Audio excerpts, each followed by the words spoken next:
Captain Cale Avarox stood at the observation deck of the Ringbreaker, his hunting vessel, gazing out at the vast expanse of the Sigma-9 star system. The year was 3257 by the Alliance calendar, and for the Avarox species, self-proclaimed apex predators of the galaxy, it was hunting season. Cale's clawed hand tightened around the ceremonial dagger at his belt, a symbol of his rank among the Hunters' Council. His scaled skin reflected the dim blue light of the command bridge as his vertical pupils narrowed in anticipation. "Captain," called Sergeant Lyra from her station at the Stealth Systems console. "The Council's transmission is coming through." Cale turned, his 7-foot frame towering over the bridge crew. The members of his hunting party, the elite unit known as the Ringbreakers, all shared his anticipation. They were the finest hunters the Avarox had to offer, champions of countless hunts across a dozen star systems. Their trophy room aboard the vessel held relics from nearly every spacefaring species they had encountered. "Put it through," Cale commanded, his voice a rumbling bass that echoed across the command bridge. The holographic display flickered to life, revealing the aged face of Grand Hunter Zex, the leader of the Hunters' Council. His scales had long since faded from vibrant green to a dull gray, but his eyes still burned with the fire of a seasoned predator. "Captain Cale," the Grand Hunter began, "the Council has reviewed your request for a new hunting ground." Cale stood at attention. "And your verdict, Grand Hunter?" "We have chosen to grant you permission to hunt in the Sol system, specifically on the third planet's satellite." Murmurs rippled through the bridge crew. Earth, a planet that had not yet achieved interstellar travel status. By the rules of the Alliance, such planets were off-limits for hunting. The humans were considered a developing species, barely having established colonies on their neighboring planets. They were technically under the protection of the Alliance's non-interference policies. "Grand Hunter," Cale said carefully, "Earth is not yet an interstellar species. The Council's own laws forbid. The laws are what we interpret them to be, Captain." Zex interrupted, his mandibles clicking in irritation. "The humans have begun to extend beyond their cradle. They have permanent settlements on their moon and Mars. They have probes reaching the edges of their system. They are emergent, and they possess qualities that would make them worthy prey." Sergeant Dorn, Cale's combat specialist, let out a low growl of approval from his station. Dorn had always been the most aggressive of the hunting party, always eager for new challenges. "Consider this a test of the species' readiness," Zex continued. "If they can withstand your hunt, perhaps they merit consideration for Alliance membership, rather than merely being prey. If not—" His mandibles clicked in what passed for an Avarox smile. "Then we will have established a new hunting ground with delicious game." Cale's scales bristled slightly. Something about this assignment felt wrong, a violation of the principles that had governed the Avarox hunts for millennia. Yet, the allure of new prey, a new challenge, was difficult to resist. His species lived for the hunt. It was their religion, their economy, their very identity. "Your coordinates and hunting parameters have been transmitted," Zex said. "Happy hunting, Captain. Bring honor to the Avarox." The transmission ended, leaving the bridge in silence. Cale turned to his crew, reading their expressions. Most showed excitement, the prospect of a new hunt igniting their predatory instincts. Only Sergeant Lyra, his technology specialist, showed hesitation. "Captain," she said, her voice low enough that only he could hear, "this doesn't feel right. The Earth species hasn't even unified their planet fully. They're divided into nation-states. They're not ready for contact, let alone to be hunted." Cale nodded slightly. "I share your concerns, Lyra, but orders are orders." "And the Grand Hunter mentioned qualities that make them worthy prey," Sergeant Dorn interjected, having overheard their conversation. "What could these primitive creatures possibly offer as a challenge? They don't even have basic stealth technology." Cale pulled up the data packet the Council had sent. He scrolled through the information on humans, their physical capabilities, social structures, technological development. Nothing immediately stood out as remarkable. They were physically weaker than the Avaroks, their lifespans shorter, their technology primitive by comparison. Yet something in the report caught his eye. Adaptability, he read aloud. Extreme environmental adaptability, psychological resilience, tendency toward group cooperation under threat. He looked up at his crew. And, this is interesting, they're one of the few species that has evolved as both predator and prey. They understand both mindsets. All the more reason they'll make fine sport, Dorn said dismissively. Set course for the Sol system, Captain? Kale hesitated, a rare moment of doubt for an Avarok's captain. Then his hunter's pride asserted itself. Set course for Sol. We hunt in 3 cycles. As the Ringbreaker's engines hummed to life, propelling the vessel toward the jump point that would take them to Earth's solar system. Kale couldn't shake a nagging feeling. In all his years of hunting, he had learned to trust his instincts. And right now, those instincts were telling him that this easy prey might prove more challenging than the Council believed. The journey to Earth took less than a day at FTL speeds. During the transit, Kale gathered his hunting party in the strategy room to discuss their approach. Holographic displays showed the terrain of Earth's moon, a desolate, cratered landscape with scattered human outposts. Our primary hunting ground will be here. Kale indicated a region near the lunar South Pole. The humans have established a research and mining facility in this area. According to intelligence, it houses approximately 50 humans, primarily scientists and security personnel. Hardly seems sporting to hunt them in such a confined space, commented Lyra, studying the facility's layout. We're not going to attack the facility directly, Kale clarified. That would be too easy. Instead, we'll draw them out. The hunt must offer challenge to have meaning. Sergeant Dorn leaned forward, his scales shifting to a more aggressive red hue. We could disable their life support systems, force them to evacuate. No, Kale said firmly. We hunt with honor. We will send a transmission informing them of our presence and our intentions. Give them time to prepare. The Council wants to test their worthiness, not simply slaughter them. That seems unusually merciful, Captain, said Dorn, his tone suggesting disapproval. It's not mercy, Sergeant. It's respect for the hunt. A cornered animal fighting for survival often reveals capabilities that would otherwise remain hidden. We want to see what these humans are truly capable of. The hunting party broke into 3 teams. Kale would lead the primary group, with Lyra and Dorn at his side. The other 2 teams would be positioned to cut off escape routes and provide tactical support. Each hunter was equipped with standard gear, stealth field generators, plasma weapons, sensory enhancement implants, and ceremonial blades for the final kill. As the Ringbreaker entered the Sol system, they maintained a stealth approach, their advanced technology easily evading the primitive detection systems of Earth and its outposts.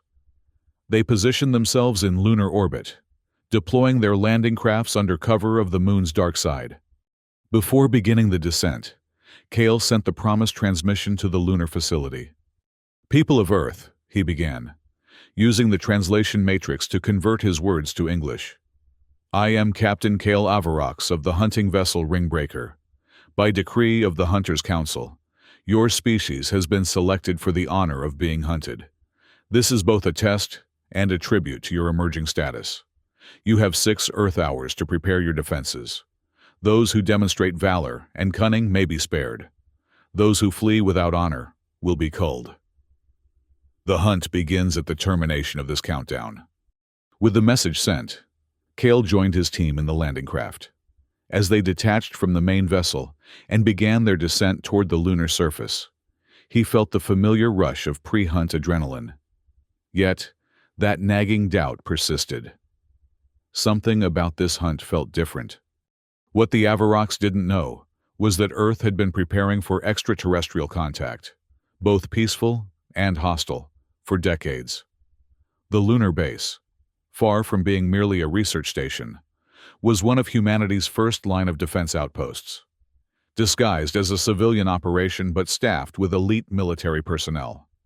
Colonel Elena Baker, commander of the Lunar Defense Station Artemis, received the Avarox transmission and immediately recognized it for what it was: a declaration of war. She had trained her entire career for this moment, the day humanity would face its first extraterrestrial threat. Unlike the Avarox, who saw this as a hunt, Baker saw it as an invasion, and she had no intention of playing by their rules. "All personnel to battle stations," she ordered calmly. "Activate Protocol Nemesis." Around the Earth, military installations received her alert. In orbit, stealth satellites that had been disguised as weather or communications platforms began powering up weapon systems that humanity had been developing in secret for generations. On the lunar surface, hidden bunkers opened to reveal defense systems specifically designed to counter advanced technology. Baker turned to her communications officer. "Send word to the United Earth Defense Force, and get me Ambassador Thorne. The Avarox just triggered a diplomatic incident with the wrong species." As Kale's landing craft touched down on the lunar surface, he was struck by the silence. The airless environment of the moon created an eerie battlefield, where sound existed only through the communication systems in their suits. The three Avarox hunting teams deployed across the terrain, their stealth fields rendering them nearly invisible against the gray lunar landscape. "Remember," Kyle instructed his hunters, "we seek to test their capabilities. Engage with restraint until we understand what we're dealing with." "Captain," Sergeant Lyra's voice came through the comm, "I'm detecting unusual energy signatures from the human facility. They're not consistent with the technology profile we were given." Kale frowned. "Clarify." "Their power output just increased tenfold, and I'm reading what appear to be weapon systems coming online, far more advanced than what should be possible for their development stage." Before Kale could respond, the ground beneath Team 2 erupted. A series of explosions sent lunar dust billowing upward in the low gravity, temporarily blinding their sensors. When the dust settled, 2 of his hunters were down, their stealth fields disrupted, armor breached. "Ambush!" came the panicked voice of Team 2's leader. "The humans knew exactly where we would land." "Impossible," Dorn growled. "Our approach was completely cloaked." "Fall back to defensible positions," Kale ordered. "Lyra, analyze those explosives. How did they detect us through stealth fields?" As Team 2 retreated, dragging their wounded, Kale noticed something disturbing. The explosions hadn't been random. They had been placed precisely along the most logical approach route to the facility, as if the humans had predicted exactly how an Avarox hunting party would move. Lyra's analysis came quickly. "Captain, these aren't conventional explosives. They're some kind of electromagnetic pulse devices, specifically calibrated to disrupt our stealth field frequencies." "That's not possible," Dorn insisted. "Our stealth technology is proprietary. They couldn't possibly know the exact frequencies." A new voice broke into their communication channel, human, female, authoritative. "Captain Kale Avarox, this is Colonel Elena Baker of the United Earth Defense Force. Your hunt is over before it began. You have violated Alliance non-interference protocols by targeting a developing species. However, I think you'll find we're more developed than your intelligence suggested." Kale's blood ran cold. How had they breached the Avarox communication encryption? And how did they know about Alliance protocols? "Colonel Baker," he responded, maintaining his composure. "This hunt has been authorized by the Hunters' Council. Your species has been deemed worthy of the challenge. It is an honor." Baker's laugh echoed through the comm system. "An honor? Is that what you call an unprovoked attack on a sovereign species? The Avarox arrogance is legendary, but this exceeds even what we were warned about." "Warned? By whom?" The implications were staggering, but Kale had no time to process them as Baker continued. You have two options, Captain. Withdraw your forces immediately, or face the consequences of your aggression. We will defend ourselves with all necessary force. Pride surged through Kale. No prey dictated terms to an Avarox hunter. The hunt proceeds as planned, Colonel. Your resistance only makes the challenge more worthy. Have it your way, Baker replied, and the communication cut off. Kale turned to his team. New strategy. They've somehow prepared for our standard approach. We'll divide and encircle. Team 3. Maintain position as a diversion. Team 2. Circle around to the eastern crater. My team will approach from the west. As they moved out, Lyra continued scanning the surrounding terrain. Captain, I'm detecting more of those EMP devices hidden throughout the area. And something else. Some kind of energy field perimeter. Can we bypass it? I think so. But it will require recalibrating our stealth fields. The humans seem to have specific countermeasures for our technology. That unsettling feeling grew stronger in Kale's mind. How could a pre-interstellar species have such specific defenses against Avarox technology? Unless... They've been prepared for us, he said quietly. This isn't a first contact situation for them. Impossible! Dorn dismissed the idea. The Council would have records of any previous encounters. Unless those encounters were kept off the official record, Kyle mused. Unauthorized hunts, perhaps, or something else entirely. Their deliberation was cut short as a new threat emerged. From behind a lunar ridge, 3 vehicles appeared, heavily armored rovers equipped with what looked like primitive projectile weapons. But as they opened fire, Kale realized these were no primitive weapons. The projectiles emitted a disruption field that caused the Avarox stealth systems to flicker and fail upon impact. Take cover, Kale ordered as his team scrambled behind a crater rim. Lyra, analysis! They're using some kind of localized EMP rounds, she reported, her voice tense. Each impact creates a disruption bubble that knocks out our stealth. They've essentially created anti-Avarox ammunition. Dorn snarled in frustration. This is impossible! They couldn't have developed this independently! Kale was beginning to suspect that nothing about this hunt was as it seemed. The humans weren't merely defending themselves. They were hunting the hunters, using tactics and technology specifically designed to counter Avarox advantages. As the lunar rovers continued their assault, Team 3 reported another development.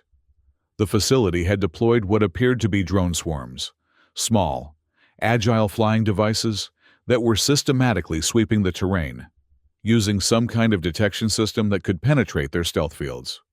Captain, came the strained voice of Team 3's leader. We're pinned down.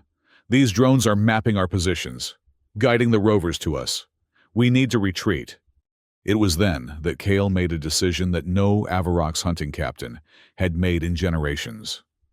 All teams, fall back to the landing crafts. We're aborting the hunt. Dorn turned to him in shock. Captain, we cannot retreat from prey. It's unprecedented. This is no ordinary prey. Sergeant, Kale replied grimly. We've been lured into a trap. The Council's intelligence was fatally flawed. As the Avarox attempted to retreat, they discovered another unpleasant surprise. Their landing crafts were no longer responding to remote commands. Someone, or something, had hacked their control systems. Captain, Lyra reported, I'm detecting an energy surge from the Earth's orbit. Something's powering up. Kale looked up just in time to see a brilliant beam of energy streak across the lunar sky, striking the ring breaker in orbit. The hunting vessel's shields flared briefly before failing, and secondary explosions bloomed across its hull.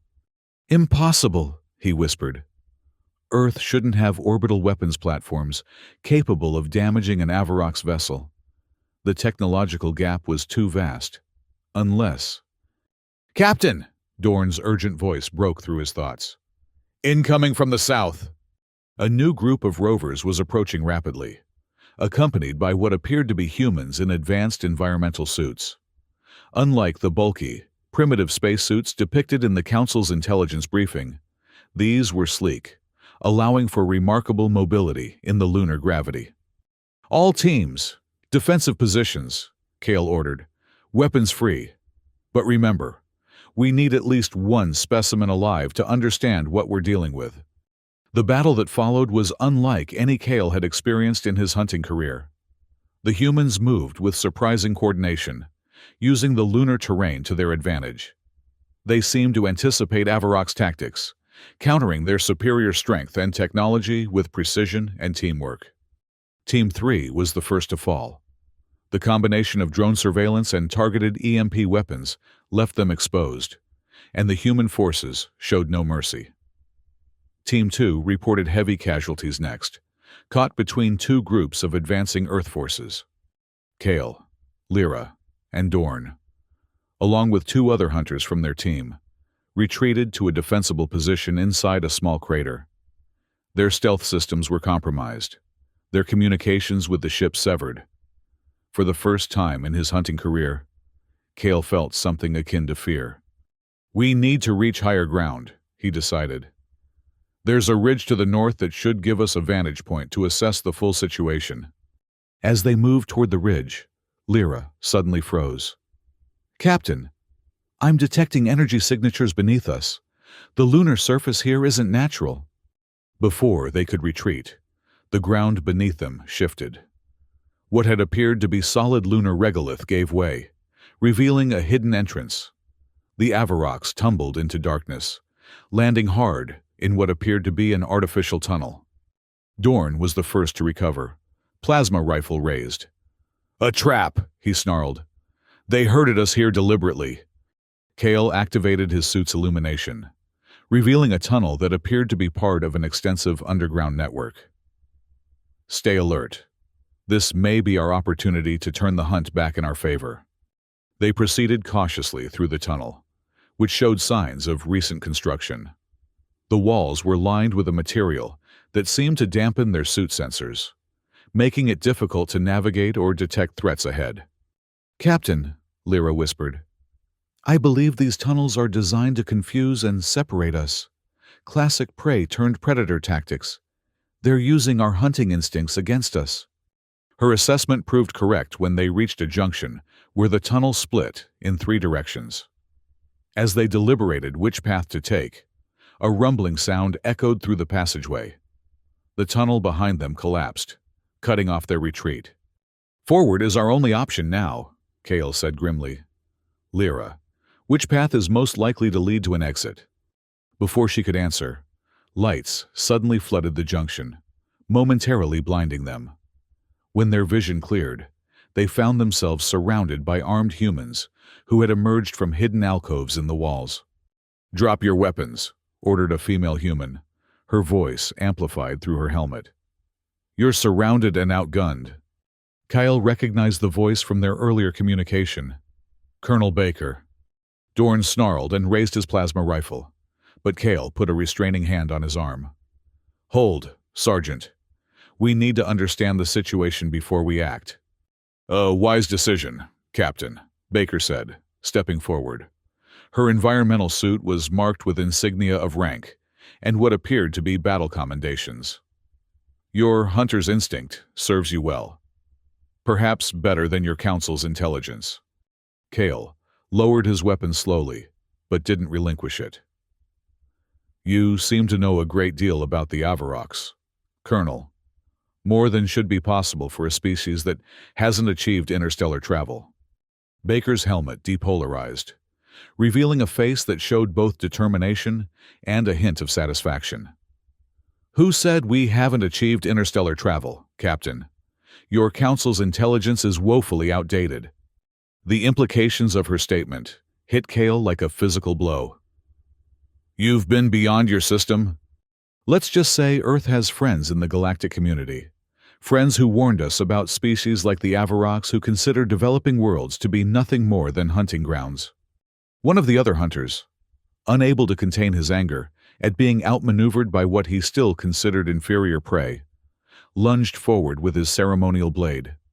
The humans reacted with practiced efficiency. A pulse of energy from one of their weapons struck the hunter, causing his entire nervous system to seize. He collapsed to the ground, paralyzed but conscious.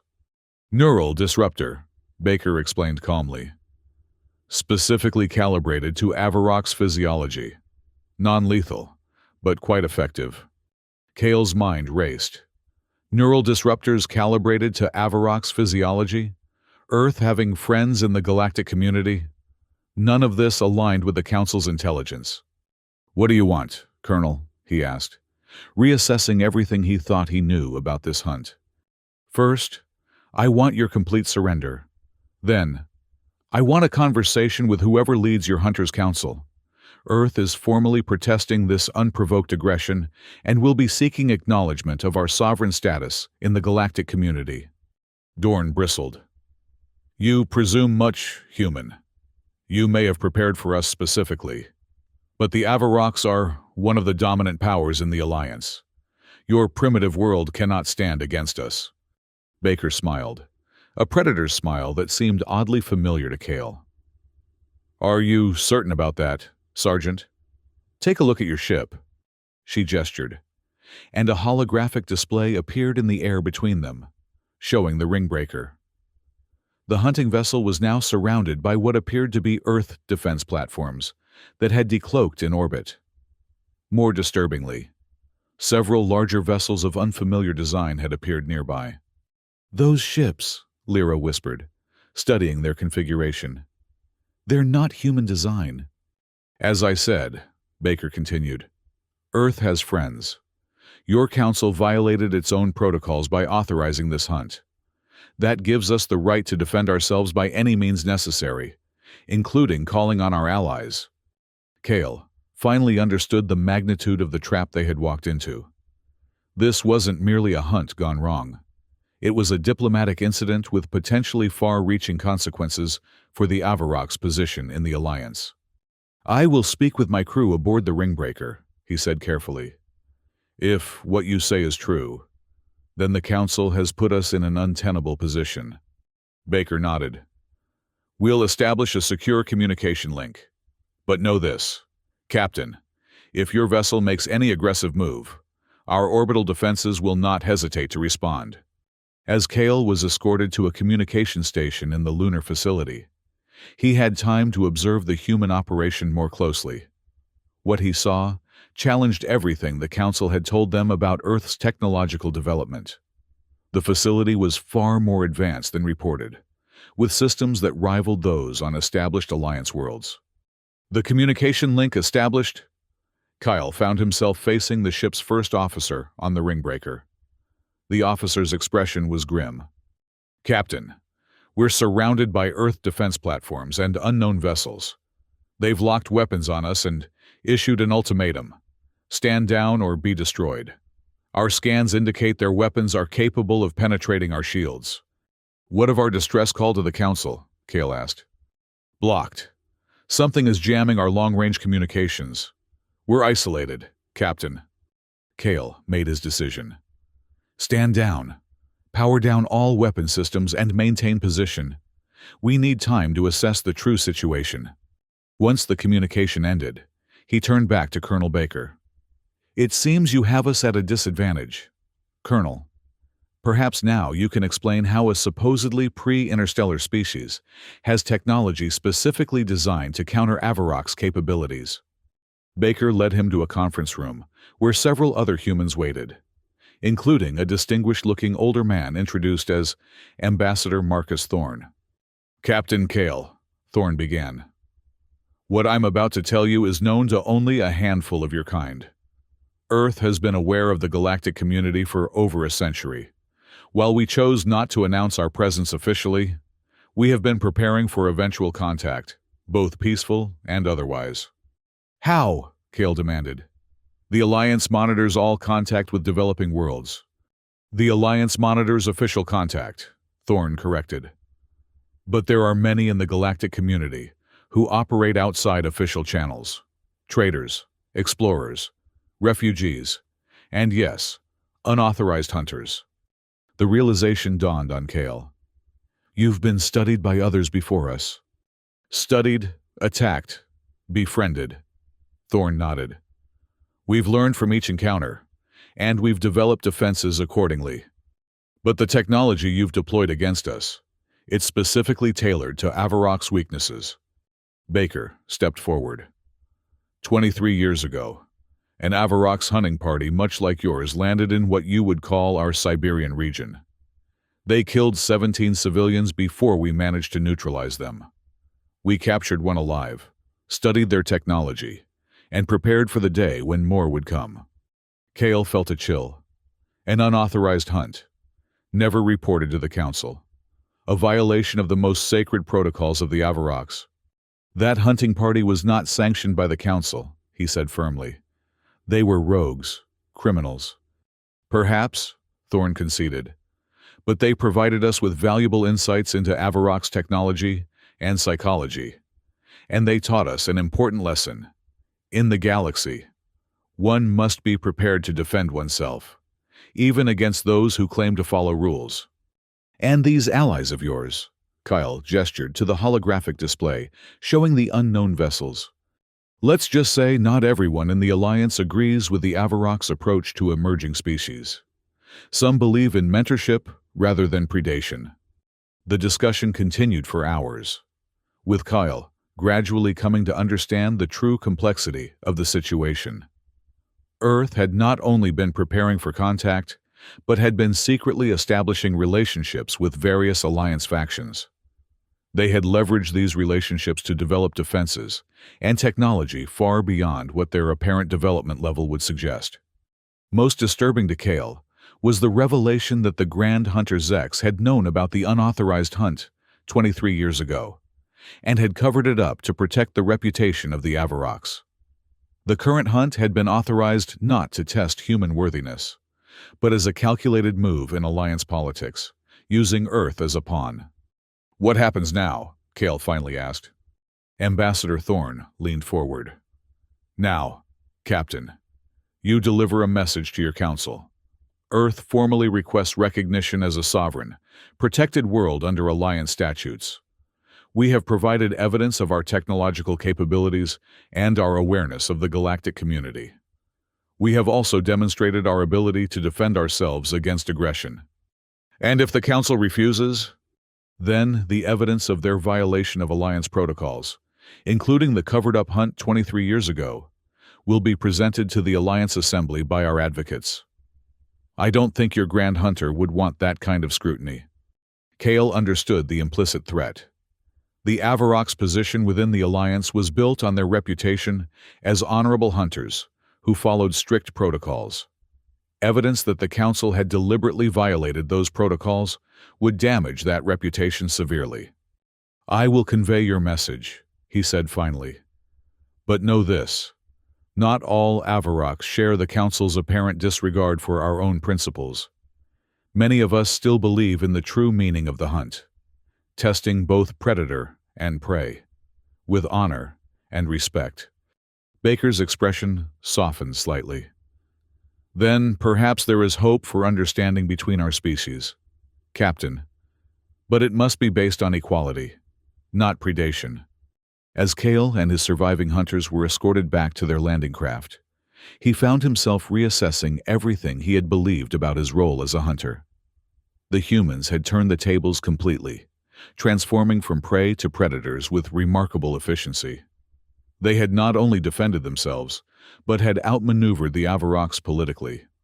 On the journey back to the Ringbreaker, Sergeant Lyra broke the silence. Captain, what will happen when we return to the Council? I suspect the Grand Hunter will be displeased, Kyle replied dryly. But he will also be trapped. The humans have outplayed him at his own game. And what of us? Of you, she pressed.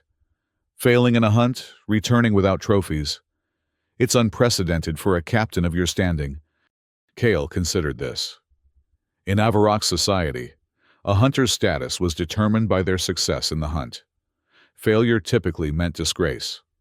But this situation was unique. I believe we've learned something far more valuable than any trophy.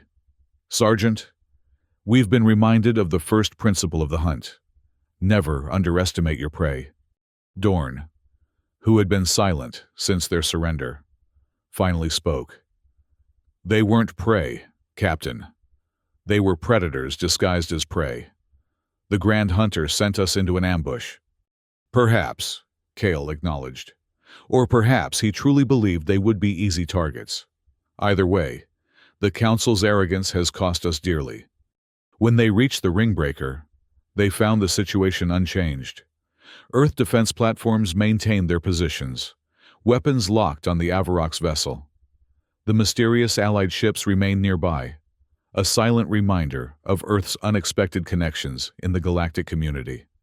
Kale wasted no time in establishing communication with the Hunters' Council. When Grand Hunter Zex's image appeared, his expression was one of barely contained fury. "Captain Kale," he hissed, "explain the meaning of this.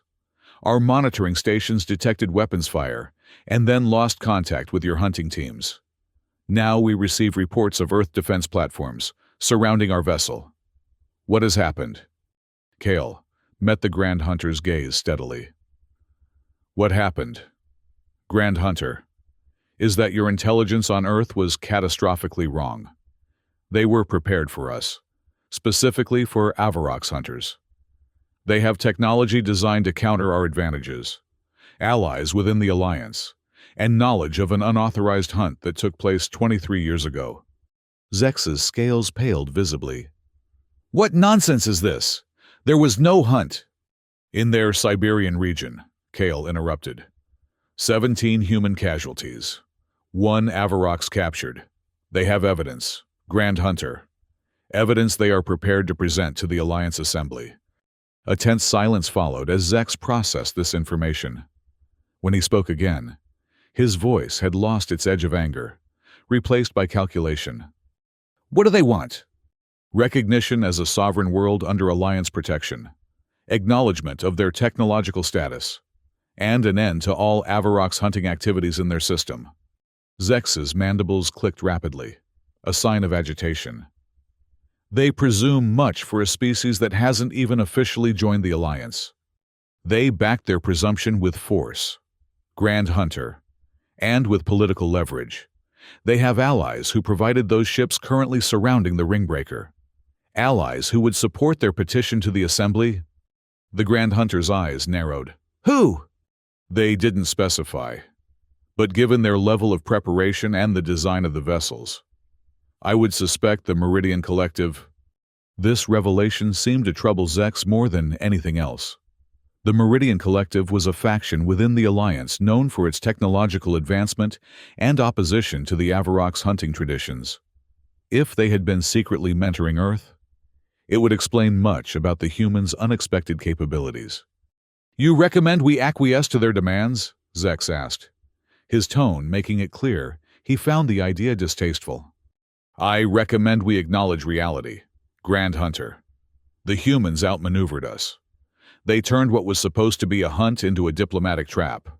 They demonstrated both cunning and strength, qualities the Avarox supposedly respect." Kale paused, then added pointedly, "Unless, of course, we only respect those qualities when they don't inconvenience us." It was a bold statement, bordering on insubordination. But Kale had realized something during his captivity on the lunar surface.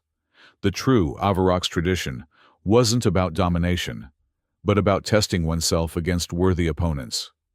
Somewhere along the way, the Council had lost sight of that principle, becoming more concerned with maintaining their position of power than with honoring the true spirit of the hunt.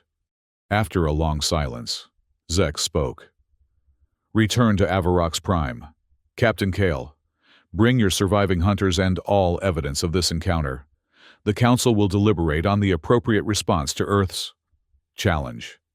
The transmission ended, leaving Kale with the distinct impression that the Grand Hunter was already formulating a way to save face while yielding to the humans' demands. Politics would take precedence over pride, as it often did at the highest levels of Avarox society. The Earth forces permitted the Ringbreaker to depart the Sol system, but not before Ambassador Thorne delivered a final message to Kale. "Remember what you learned here, Captain," the ambassador said. Not all prey remains prey forever. Sometimes, the hunted become hunters themselves. Kale nodded in acknowledgement. A lesson my people would do well to remember. Ambassador, for what it's worth, I believe your species has earned its place in the galactic community, not through technological achievement alone, but through the courage and ingenuity you demonstrated today. Then, perhaps our next meeting will be under more favorable circumstances, Thorne suggested. As equals, rather than as predator and prey. I would welcome that, Ambassador. As the Ringbreaker pulled away from Earth orbit, Kale stood on the observation deck once more, watching the blue planet recede. He reflected on how quickly certainty could turn to doubt, how easily predator could become prey when arrogance replaced respect. Sergeant Lyra joined him at the viewport. What happens now, Captain? Now we face the Council and tell the truth. The humans outsmarted us, outfought us, and outmaneuvered us politically. They deserve recognition and respect. And if the Council disagrees? Kale's expression hardened. Then they risk turning a diplomatic incident into a galactic conflict. The humans have proven they're not the easy prey the Council believed them to be. Underestimating them a second time would be more than foolish. It would be suicidal. Lyra studied him carefully. You admire them, don't you, the humans? I respect worthy adversaries. Sergeant, as all true hunters should. He turned to face her fully. The Council has forgotten something essential about the Avarox tradition. The hunt isn't merely about domination, it's about growth through challenge. Today, we were challenged. We failed the test, but we learned from it. That is the true purpose of the hunt. The journey back to Avarox Prime took several days, during which Kale prepared his report for the Council. He included every detail of their encounter with the humans, emphasizing the sophistication of Earth's defenses and the clear evidence that they had been specifically prepared for Avarox hunters. When they finally arrived, Kyle was summoned immediately to the Chamber of Hunters, the ancient hall where the Council conducted its business. The 7 members of the Council, including Grand Hunter Zex, sat on elevated platforms, looking down at him with expressions ranging from curiosity to open hostility. Captain Kale Avarox, Zex began formally. You stand before the Council to account for the failure of the Earth hunt. Explain yourself. Kale stood tall, his ceremonial armor, now bearing the scars of lunar combat, gleaming in the chamber's dim light. Honored Council, I bring not excuses, but truth. The humans of Earth were prepared for our arrival, specifically for Avarox hunters. They possess technology designed to counter our stealth systems, weapons calibrated to our physiology, and knowledge of our tactical approaches that could only have come from previous contact. Murmurs rippled through the chamber. One of the Council members, a female Avarox with battle scars visible across her scaled face, leaned forward. Previous contact? Explain. 23 years ago, by Earth reckoning, an unauthorized Avarox hunting party attacked humans in their Siberian region. 17 humans died. 1 Avarox was captured alive. The chamber erupted in outrage. Unauthorized hunts were a serious violation of Avarox law, not merely for the breach of Alliance protocols, but for the dishonor they brought to the hunting tradition. Zex slammed his ceremonial staff against the floor, silencing the chamber. These are grave accusations. Captain, what evidence supports them? The humans provided detailed information about the incident, including the identity of the captured hunter, Vex Carax, a known rogue who disappeared 23 years ago. They also demonstrated intimate knowledge of Avarox physiology and technology that could only have come from direct examination. Another Council member spoke up. Even if this unauthorized hunt occurred, how would that lead to the level of preparation you described? One captured Avarox shouldn't provide enough information to counter a full hunting party. Kale took a breath. Here was the most politically sensitive part of his report. The humans have allies within the Alliance, honored Council, allies who have been providing them with technology and information. Based on the design of the vessels that surrounded the Ringbreaker, I believe these allies include the Meridian Collective. This revelation caused even greater consternation. The Meridian Collective had long opposed Avarok's hunting practices, arguing that they violated the rights of developing species. If they had been secretly preparing Earth for contact, it represented a major breach of Alliance protocols, but also a significant political challenge to Avarok's influence. The humans demand recognition as a sovereign world under Alliance protection, Kale continued, once the uproar had subsided. They have demonstrated both the technological capability and the tactical acumen to defend themselves against a species they should, by all accounts, have been helpless against. They turned our hunt into their hunt, capturing or killing most of my hunting party and forcing our surrender. "And Avarok's captain, surrendering to prey," one of the council members said with disgust. "You dishonor our traditions, Kyle." Kale's eyes flashed with anger. "With respect, council member, I honored the true spirit of our traditions. When faced with a superior force, a wise hunter acknowledges defeat and learns from it. The humans proved themselves worthy adversaries. They hunted the hunters with remarkable efficiency. If that doesn't earn respect under our traditions, then perhaps our traditions have lost their meaning." Grand Hunter Zex studied him silently for a long moment. "You speak boldly for one who returns in failure, Captain. I speak truthfully, Grand Hunter. And the truth is this. The Council sent us into a situation you did not fully understand. Whether through negligence or deliberate deception, the intelligence we received on Earth was fatally flawed. My hunters paid for that error with their lives." The accusation hung in the air, unspoken but clear.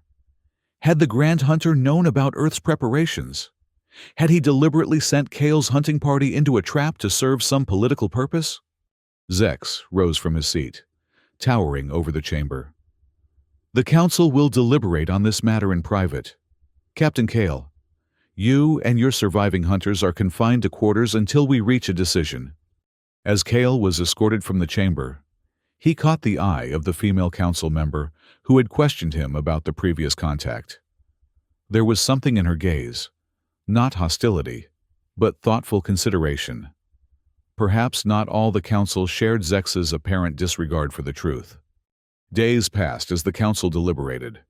Kyle spent the time with his surviving hunters, particularly Lyra and Dorn, discussing what they had learned from the encounter with humans.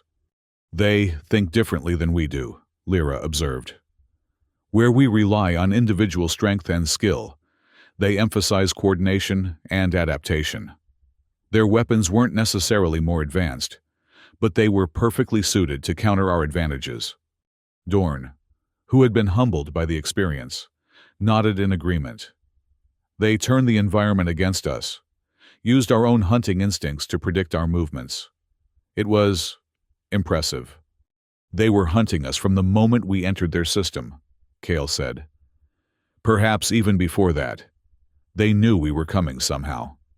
The implications of that possibility were troubling.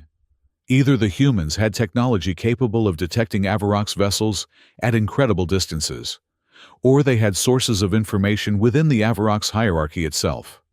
Neither option was comforting. Finally, after a week of deliberation, Kyle was summoned back to the Chamber of Hunters.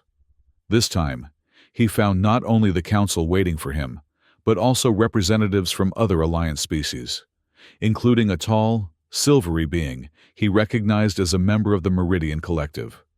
Grand Hunter Zex looked distinctly uncomfortable as he opened the proceedings. "Captain Kale Avarox, the Council has reached its decision regarding the Earth incident."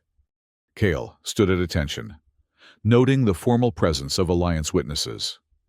Whatever was about to happen, it had diplomatic significance beyond internal Avarox affairs.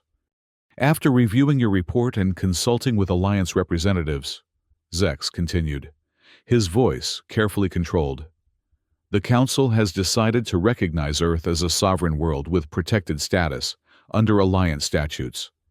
Murmurs rippled through the chamber again, but Zex silenced them with a raised hand. Furthermore, all Avarok's hunting activities in the Sol system are hereby prohibited. The Council, he seemed to struggle with the next words, acknowledges that the human species has demonstrated qualities worthy of respect under our traditions. It was as close to an apology as the proud Grand Hunter could manage. Kyle inclined his head in acknowledgement, keeping his expression neutral despite the surge of vindication he felt. There is one final matter, Zex added. The incident 23 years ago. Here it was, the true test of whether the Council would acknowledge its own failings. The Council recognizes that an unauthorized hunt took place, in violation of our laws and alliance protocols. Those responsible have been identified from human records. Justice will be served. The careful wording didn't escape Kale's notice. Zex had acknowledged the unauthorized hunt, but had said nothing about the Council's knowledge of it or the subsequent cover-up. Politics, as always, took precedence over full transparency. Captain Kale, the Grand Hunter continued, your actions during this incident have been judged according to our traditions. While the hunt failed in its primary objective, you demonstrated wisdom in recognizing when continued conflict would serve no purpose. You brought valuable intelligence back to the Council, potentially preventing a larger diplomatic incident. Kale waited for the judgment, aware that his career and status hung in the balance. Therefore, you are hereby reassigned. You will serve as the Avarok's liaison to Earth, establishing formal diplomatic relations and ensuring that our species can coexist peacefully despite this inauspicious beginning. It was a clever political move. By sending Kale to Earth, the Council removed a potentially troublesome voice from Avarok's Prime, while also providing the humans with someone they had already interacted with. Whether it was meant as a punishment or a genuine attempt at reconciliation was unclear. I accept the assignment, Grand Hunter, Kale said formally. The Meridian representative stepped forward then, their silvery form flowing like liquid metal. The collective welcomes this development. We have long advocated for Earth's recognition. Captain Kale, we look forward to working with you in this new capacity. The implication was clear. The Meridian Collective had indeed been Earth's mysterious ally. The confirmation of this fact seemed to irritate Zex, but he maintained his composure. This council is adjourned. Captain Kale, prepare for departure to Earth within the cycle. As the chamber emptied, the female council member who had questioned him earlier approached. Captain Kale, a moment. He inclined his head respectfully. Council member Vex, what you experienced with the humans, it changes things. Not just for our relationship with Earth, but for the Avarok's understanding of our place in the galaxy. Kale studied her carefully. How so, council member? For generations, we have defined ourselves as apex predators, unmatched in the hunt. But the humans prove that even predators can become prey when they underestimate their opponents. Perhaps it is time for the Avaroks to reconsider what it truly means to be a hunter. It was a radical thought, one that challenged centuries of Avarok's culture and self-perception. Yet Kale found himself nodding in agreement. The true hunter respects worthy adversaries. Council member, the humans have earned that respect. Indeed they have, Captain. She placed a ceremonial mark of favor on his armor, a significant gesture from a council member to a captain who had technically failed in his mission. Remember that when you represent us on Earth, and remember that not all the council shares Zex's perspective on these matters. With that cryptic statement, she departed, leaving Kale to wonder if perhaps the political winds on Avarok's Prime might be shifting. If so, his new position as liaison to Earth could prove more significant than Zex had intended. Within days, Kale found himself aboard a diplomatic vessel bound for Earth, accompanied by Lyra, who had requested assignment as his technical advisor. Dorn had chosen to remain on Avarok's Prime, his hunter's pride still wounded by their defeat. As they approached the Sol system, this time openly and with diplomatic identification broadcasting. Kale reflected on the strange journey that had brought him here. What had begun as a routine hunt had transformed into a pivotal moment for both species. "Do you think they'll trust us?" Lyra asked, as Earth came into view on their main screen. "After what happened?" "Trust will take time," Kale acknowledged. But the humans demonstrated not only strength but wisdom. They could have destroyed the Ringbreaker, but chose negotiation instead. That suggests they understand the value of turning enemies into allies. Earth's orbital defenses tracked their approach, but made no hostile moves. Instead, a transmission came through, Colonel Baker's voice, now familiar to Kale. "Avarok's diplomatic vessel. This is Earth Orbital Command. We've been expecting you. Ambassador Thorne sends his regards and will meet you at the lunar facility." "Acknowledged. Earth Command," Kale responded. "We come in peace and with respect." As their ship was guided toward the lunar landing facility, the same one they had attempted to hunt just weeks earlier, Kale found himself anticipating this new encounter with an emotion he rarely associated with non-Avaroks: genuine curiosity. The humans had surprised him once. He suspected they would continue to do so.